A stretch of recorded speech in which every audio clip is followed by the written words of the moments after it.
Ms. Carter, thank you. Let me ask the families, are you willing to take a few questions? And we're going to limit the questions to about 5, 6, or 7. And then if you want to see a family member outside, certainly if they would be glad to meet with you. Would y'all come up? Is that okay? We'll take about 6 or 7 questions. Congressman, what does this missing section tell us? Why do we need to know about it? Well, actually, please go nearer to the microphone. Excuse me. What is in it that we need to know? The families have stated much better than I didn't hear that. Well, but the families have said that this information that has not been declassified, which President Obama said in 2009, meeting with the families, one of them just stated this, that he would declassify this information.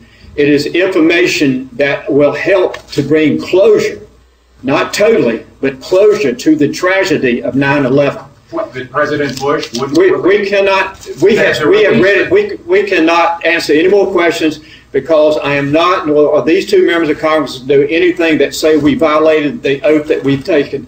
So with that, if you would like, let Stephen speak or Thomas, but then I want the families to come up and we'll take 5 or 6 questions because they've been here. This is very painful. I think you all understand the nature of classified information and the obligations that we're under.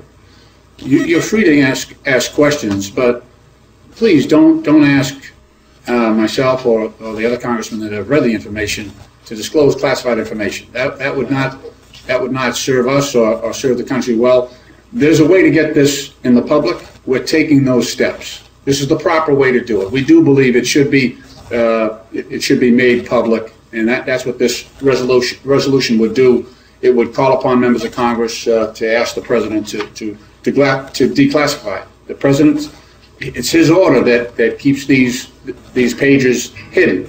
So that's the way it was classified, and we can undo that through a democratic process, and that's what we're encouraging.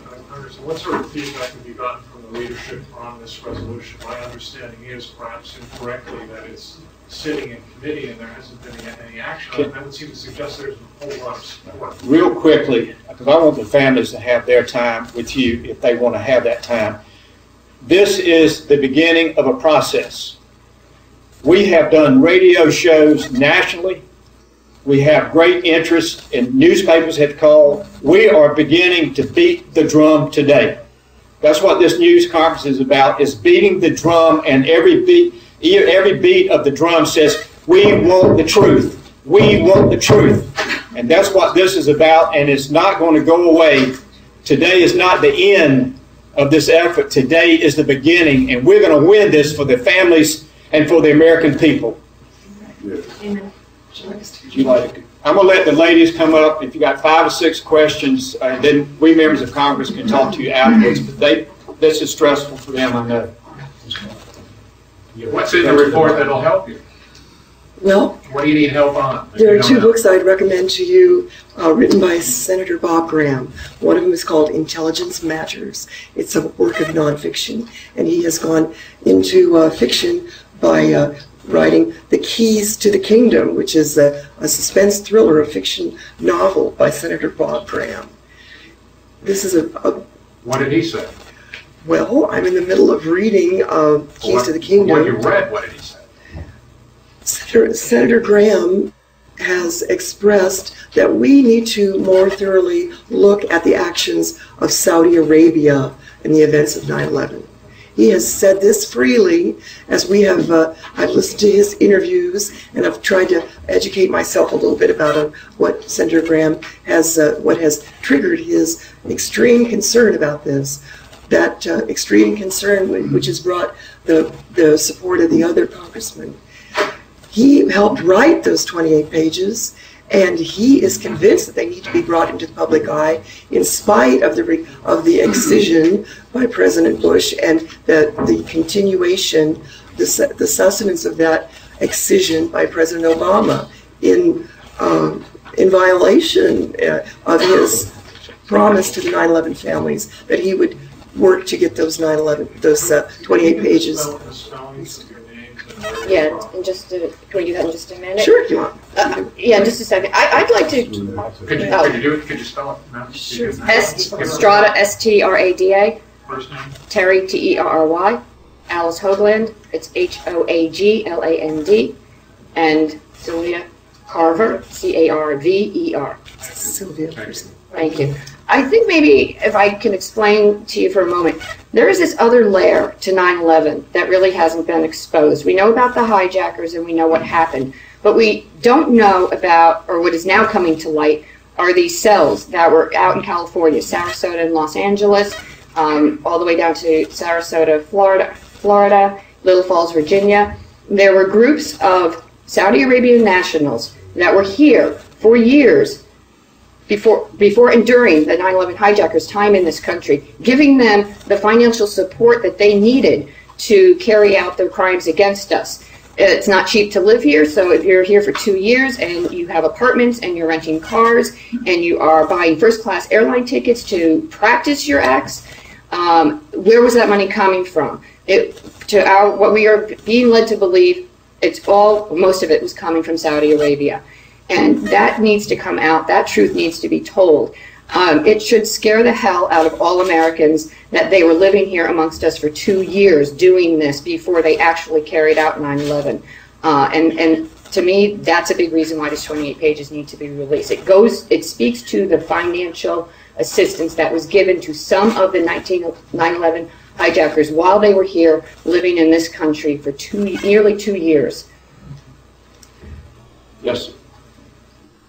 2 questions for the family members. Number one, you referenced the meetings that took place, I believe, in February of 2009 in the Oval Office. What was the understanding that you got from President Obama? Obviously, it was a priority for him to meet with you one of his very first weeks in office as president. Right. What's your understanding of what he actually promised to do at the time? If you can say something about that. Yes. Well, I didn't get invited. I was out in California. No, So we're gonna but I see- do know from a 9/11 family member that was there. She has told me herself personally that they asked him, will you declassify the 28 pages? And he said yes, that he would. Good. That's wonderful. We'll take 1 or 2 more questions and then we'll bring it to an end. Anyone, if you don't Where have. are you from? I didn't get that. I'm from Los Gatos, California. New Vernon, New Jersey. White Plains, Maryland.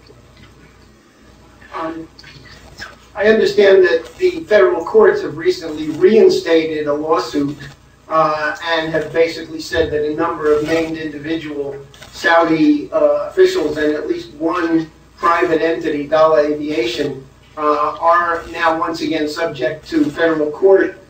Could you say something about that action? Well, we know that the release of those 28 pages would be very interesting, vital for the pursuit of actions against Saudi Arabia by the 9/11 family members. But beyond that, it's important to release those 28 pages because our national security is going to be threatened going forward. If we continue to think of Saudi Arabia as an ally, we will be led down the primrose path. There are things that Saudi Arabia has done to help us, but it's remarkable what I learned in this work of fiction by Senator Bob Graham, the Keys to the Kingdom. It's remarkable the role of Saudi Arabian important prominent families called the Golden Chain and how very much they helped to ensconce people, Saudi Arabian nationals, into San Diego and into a town in New Jersey and down in Sarasota, Florida, which especially rankles the senator because that's his hometown, his home state. All right, we'll take the question back here, and this will be the last question, but you can see the ladies if they want to talk to you when we finish the news conference. This will be the last question. But don't you think that there's at least some national interest in the relationship with Saudi Arabia? Obviously, the administration and the State Department think that there is a value there, and also, therefore, in having kept the 28 pages classified for so long. Are you asking me? I I think that it is extremely valuable to maintain our relationship with Saudi Arabia.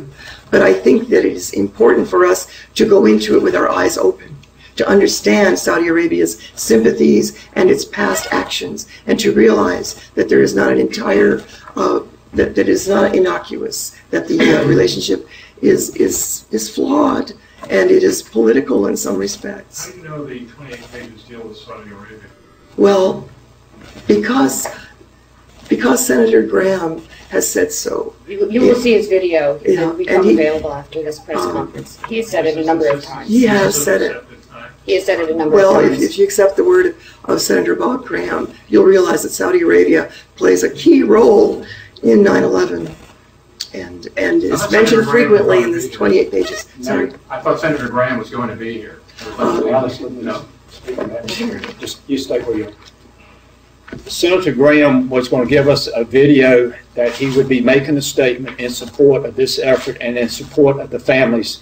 There was a glitch in putting the technology together. They have told us and announced before you got here that they will get this comment and video statement by Bob Graham to our office, and we will disperse it to anyone in the press that would like to have it emailed to you. You will have it if you'd like to have it. Can I pose one last question to members of Congress? And I understand this is classified and you get in trouble if you reveal names and specifics.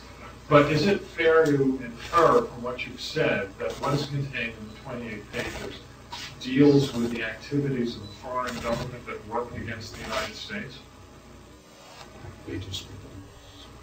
As Stephen Lynch just whispered to me, that the pages speak for themselves. And if these pages are made public, then you will have the answer you're looking for.